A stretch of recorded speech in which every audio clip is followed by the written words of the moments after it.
Michelle Sullivan is one of several participants sharing a handwriting sample for analysis as part of Paula Feldman's graphology program at the Connecticut Public Library in Bohemia. This T is bending. It's not a trait unless you see it more than 3 times on a page. Everything she said was pretty much right on target.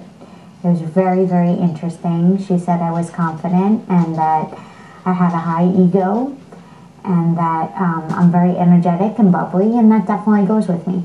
Graphology, or handwriting analysis, is the study of graphic movement. And what we study is what the handwriter is thinking, feeling, or how they behave. So handwriting is a combination of conscious and unconscious writing. Feldman, a member of the New York Graphology Society, has taught handwriting analysis at libraries, schools, adult education centers, and private parties across Long Island. It's a very exciting course to take because you're learning about the people around you. You can understand more about the people you live with. You can learn about your bosses, why they act weird when you walk in one day and why they're happy and smiling the next, which I had to go through myself. You can find out if somebody's compatible with you, if your mate is not acting the way you would want them to. You can understand why they aren't, and possibly through handwriting, you can change the way a person behaves. Handwriting analysis looks at the connection of letters to show how a person relates to other people. An accurate analysis requires at least 3 different samples of 4 to 5 lines of cursive writing, one from work, recreation time, and before retiring for the evening. There are 15 major traits used to analyze the samples. The main ones are the size of the letters, the slant, whether it leans this way or it leans that way, the height of the letters, if the zones match up. This is the top zone, this is your middle zone, this would be the lower zone. All 3 of these zones have to all meet together to make one complete pattern. If one side is too long, one side is too high, the person's not as balanced in that particular area. The higher part is where the person does their thinking, the lower part is their desires, and the middle part is their everyday to-day situations.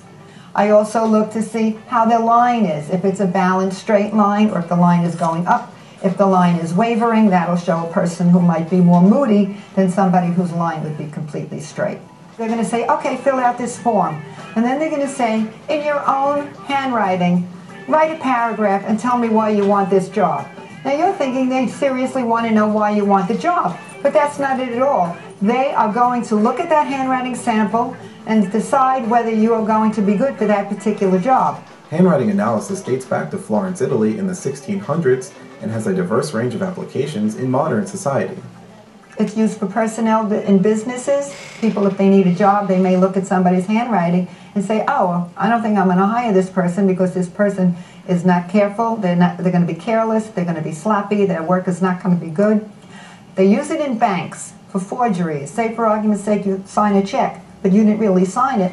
If somebody there has a handwriting analyst, they're going to be able to say whether that check is legitimately being signed. They use it when they're checking on people's wills or people's trusts. Oh, this person did not sign the trust. This is a fake signature. That person is communicating with you. They are saying to you, how are you feeling today? Feldman uses a variety of samples from popular culture to show her students how on target handwriting analysis can be. There's scratching, there's curling, there's curving lines which don't fit in, there's darkness, there's light. It's just really not a healthy looking handwriting, and the signature isn't showing anything but a bunch of circles and circles entwined together. And signatures are a very important part of the personality because it shows what the person thinks of themselves and wants the outside world to see. And this person just wants it to look like a mess, which the person is, as it turns out to be a handwriting sample of Charles Manson. I had a handwriting sample of somebody, and they wrote to me, I am going to Atlantic City.